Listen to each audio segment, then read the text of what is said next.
Deixa eu pegar aqui mais uma notícia importante para vocês não perderem. Vamos lá. Vamos começar, gente, por essa daqui. Não estava na pauta, mas a entrevista saiu pouco antes de começar a live, por isso que eu atrasei também.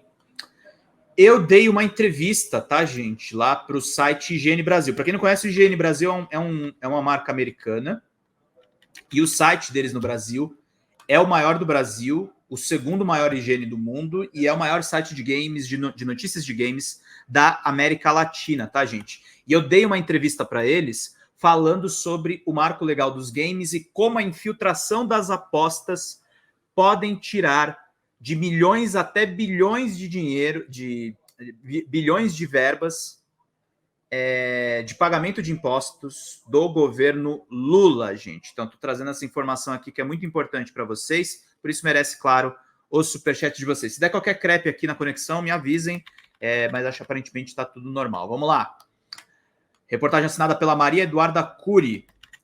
Marco legal dos games. Defesa dos fantasy sports no PL 2796 de 2021 é ato de desespero, de jornalista. Relator que defende os fantasy sports no Senado teria viajado com Bolsonaro. A viagem foi investigada na CPI da Covid, informou o jornalista ao IGN Brasil. Recentemente, a discussão em torno do marco legal dos games tomou um novo rumo após o senador Irajá Silvestre, relator do PL 2796, defender a remoção dos jogos eletrônicos do texto para que esse beneficie somente os chamados fantasy sports, que são jogos virtuais inspirados em ligas esportivas reais, podendo ou não requerer o depósito em dinheiro para participação. O texto inicial é de autoria do Kim Kataguiri, deputado do União Brasil, não é mais do DEM, e nome do MBL, e defendia principalmente a redução de impostos e regulamentação do mercado no país, com algumas ressalvas apontadas pelos próprios profissionais da área na época, como o fato de software, de maneira geral, estarem apontados como games. Embora o texto fosse simplista, ele sugeria a liberação e aprovação de games para fins terapêuticos, didáticos e de recreação, bem como solicitava que o Estado apoiasse a formação de recursos humanos para a indústria de jogos eletrônicos.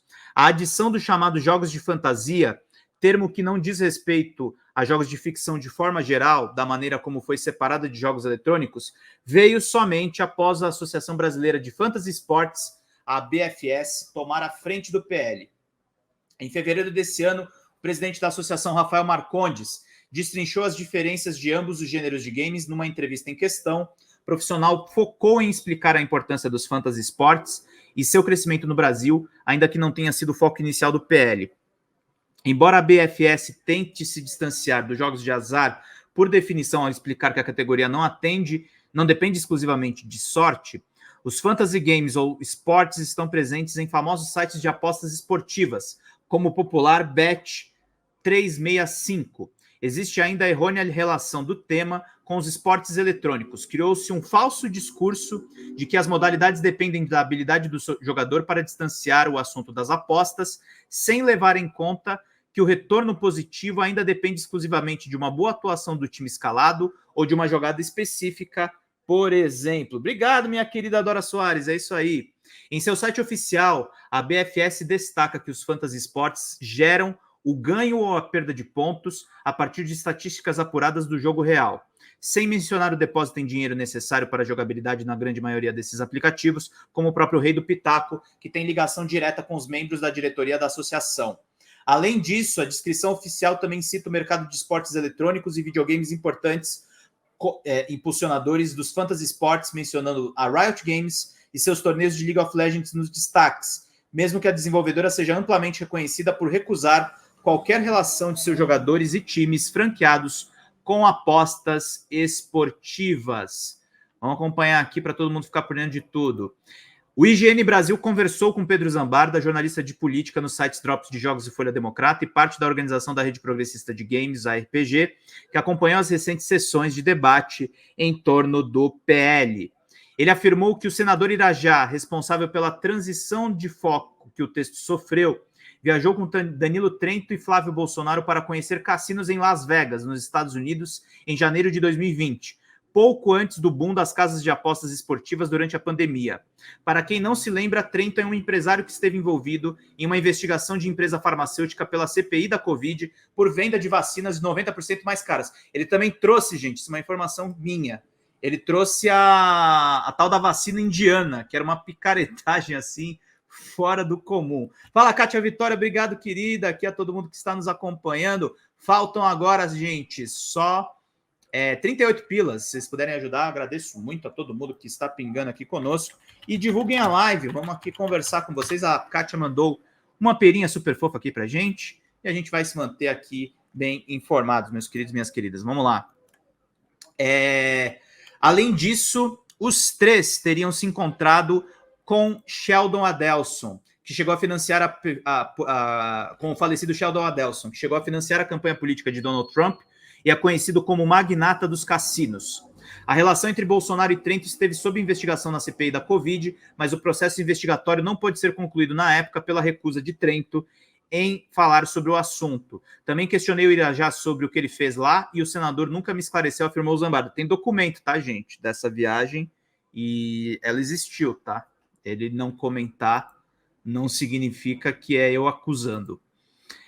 Ao mesmo tempo em que o relator defende a exclusão dos games do marco legal dos games, ele opinou que os jogos eletrônicos não são equiparáveis a manifestações culturais e por isso não é justo que a possibilidade de benefícios culturais para os produtos exista. Para Zambada, esse foi um ato de desespero para conseguir a aprovação do PL. Embora a previsão seja que os fantasy games sejam removidos do texto quando este voltar a ser debatido, as entidades de jogos eletrônicos nacionais precisam estar mais envolvidas com sua estruturação, aponta Zambada. Ele relembra que a movimentação feita pela Associação Brasileira de Desenvolvedores de Jogos Digitais, a Abra Games, ao criticar a alteração do PL 2796, meses após aliados da associação auxiliarem no desenvolvimento do projeto, ao lado do deputado Kim Kataguiri, quando este ainda estava envolvido. Quem engajou é quem mais precisa do projeto. Os desenvolvedores estão nessa situação delicada, muitos sobrevivem com participação em editais públicos e as empresas mais sustentáveis não vendem seus jogos somente no mercado nacional. Não tem uma estratégia de divulgação para jogos menores. E os esportes eletrônicos tinham que entender que o mercado poderia ser muito maior e mais sustentável com regulações como essa, comentou Zambada. Em julho deste ano, a Abra Games publicou uma nota repudiando o novo texto e afirmando que o PL não representa o setor e gera uma série de seguranças para profissionais, empreendedores e empresas do segmento e investidores. Qual que é o futuro do marco legal dos games? Tendo como base as últimas alterações feitas no texto do PL, Zambada informou que as empresas de jogos de aposta aproveitarão o momento para aumentar o investimento nos fantasy games, o que significa uma redução no financiamento direcionado para os jogos eletrônicos propriamente ditos, algo que o próprio relator demonstrou apoiar, conforme foi falado acima na matéria. Projeto que voltou a ter atenção negativa após entidades brasileiras afirmarem não terem tido ligação com sua estruturação e também passou a ser recusado por uma parcela da direita nacional por conta das brechas que permitem o desenvolvimento de fantasy games para crianças e adolescentes, caso o texto fosse aprovado. Durante a sessão em que deveria ocorrer a votação do PL, ocorrida em 21 de setembro, parlamentares optaram pelo adiamento da pauta para que a mesma pudesse ser reavaliada e reescrita. A senadora Leila Barros, do PDT, opinou por nova avaliação, declarando ter ficado claro que os fantasy games e os jogos eletrônicos são assuntos distintos. Além disso, o senador Eduardo Girão sugeriu que um marco sobre os jogos eletrônicos e outros sobre os fantasy games. Ela postou muito, a Maria Eduarda postou muitos vídeos do Rick e dos professores da Ivelise e do Márcio Filho, que é da Ring, que é da Associação Regional de Jogos Eletrônicos lá do Rio de Janeiro. Se o texto for discutido por parlamentares de forma sóbria, diz Zambada, a previsão é que o PL exclua os fantasy games e a BFS volte a tentar uma regulamentação própria, abrindo espaço para que os esportes eletrônicos propriamente ditos entrem no texto do projeto. Ele opinou ainda ter a impressão de que o governo irá retornar com o objetivo de taxar as apostas esportivas no país, especialmente levando em conta que a arrecadação será coordenada integralmente pelo Ministério da Fazenda. Se houver discussão, é possível que o melhor marco seja aprovado, diz Zambada, ao reforçar novamente a urgência da maior inserção das entidades, organizações e empresas brasileiras focadas em jogos eletrônicos no desenvolvimento da regulamentação da indústria, meus queridos e minhas queridas. E é isso aí, gente. Olha aí, o dia que eu virei notícia, mas por uma boa razão, né? Tô trazendo aí alguns esclarecimentos sobre uma questão espinhuda aí que nós estamos acompanhando nos próximos debates aí, gente. Vamos ver o que vai acontecer para todo mundo ficar por dentro de tudo, meus queridos e minhas queridas.